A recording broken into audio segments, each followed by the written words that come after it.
Samajwadi party में अकाल पड़ा, उनके विधायक तब भाजपा में आना चाहते, हम लोग लेना नहीं चाहते। धन्यवाद। चुनाव भले एक साल दूर हो, लेकिन सियासी बिसात अभी से बिछने लगी है। उत्तर प्रदेश विधानसभा चुनाव 2027 में अभी वक्त बाकी है, लेकिन उसकी तपीश यूपी की फिजा में साफ महसूस की जा रही है। और अब इस तपीश की गर्माहट नेताओं के बयानों में भी साफ तौर पर दिखने लगा है, क्योंकि सियासी बयान अब इशारों में नहीं, बल्कि सीधे वार और पलटवार में बदल चुके हैं। दरअसल ये बातें इसलिए कही जा रही है क्योंकि UP deputy CM Keshav Prasad Maurya ने एक दावा किया, या यूं कहे कि बयान दिया, जिस बयान को सुनकर अखिलेश यादव को यकीनन गुस्सा आ जाएगा। चलिए आपको पहले वो बयान सुनाते हैं, फिर उसके मायने भी बताएंगे। यूपी के डिप्टी सीएम केशव प्रसाद मौर्य ने शुक्रवार को आगरा में विपक्ष, खासकर समाजवादी पार्टी पर तीखा हमला बोला। उन्होंने कहा कि सपा के कई विधायक बीजेपी के संपर्क में हैं और पार्टी में आना चाहते हैं, लेकिन बीजेपी उन्हें लेना नहीं चाहती। हाँ,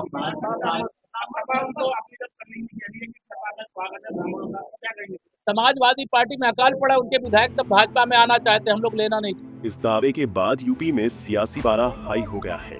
किसी को समझ ही नहीं आ रहा है कि ये आखिर कैसा दावा है, क्योंकि एक तरफ जहां अखिलेश यादव पीडी के नाम पर सवार होकर 2027 में यूपी की सत्ता को हासिल करना चाहते हैं, तो वहीं दूसरी तरफ बीजेपी या फिर यूं कहें कि डिप्टी सीएम केशव प्रसाद मौर्य तो अलग ही दावा कर रहे हैं।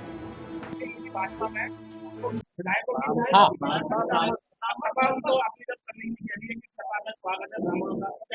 समाजवादी पार्टी में अकाल पड़ा, उनके विधायक तब भाजपा में आना चाहते, हम लोग लेना नहीं चाहते। केशव मौर्य यही नहीं रुके, उन्होंने आगे कहा कि अखिलेश यादव बिहार में चुनाव हारने के बाद बौखलाए हुए हैं।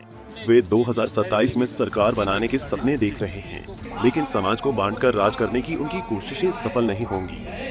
देखिए, श्री अखिलेश यादव जी बिहार में जब से विधानसभा का चुनाव हार करके आए हैं, तब से वो बौखलाए हुए हैं, घबराए हुए हैं। मुंगेरी लाल के हसीन सपने देख रहे थे कि 2027 में उत्तर प्रदेश में सरकार बना लेंगे, समाज को बांट करके राज कर लेंगे। जो झूठ फैला करके 2024 के लोकसभा चुनाव में कुछ सीटें पा गए थे, उस भ्रम को हरियाणा की जनता ने, महाराष्ट्र की जनता ने, दिल्ली प्रदेश की जनता ने, बिहार की जनता ने नकार दिया। देश मोदी जी के साथ था, देश मोदी जी के साथ है, देश भाजपा के साथ था, देश भाजपा के साथ है। इसलिए बौखलाहट में ये सब बोल रहे हैं। वहीं अब जब ये मामला हद से ज्यादा आगे निकल गया है, तो अखिलेश यादव का भी पूरे मामले पर पलटवार देखने को मिला है।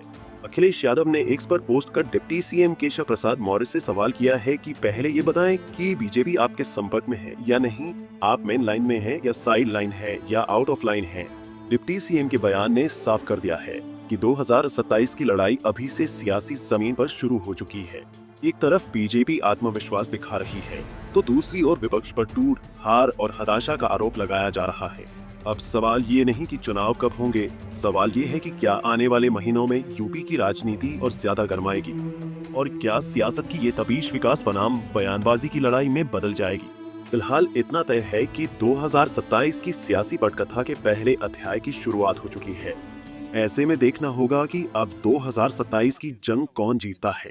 पंजाब की सी टीवी के लिए लखनऊ से अश्वनी सिंह की रिपोर्ट।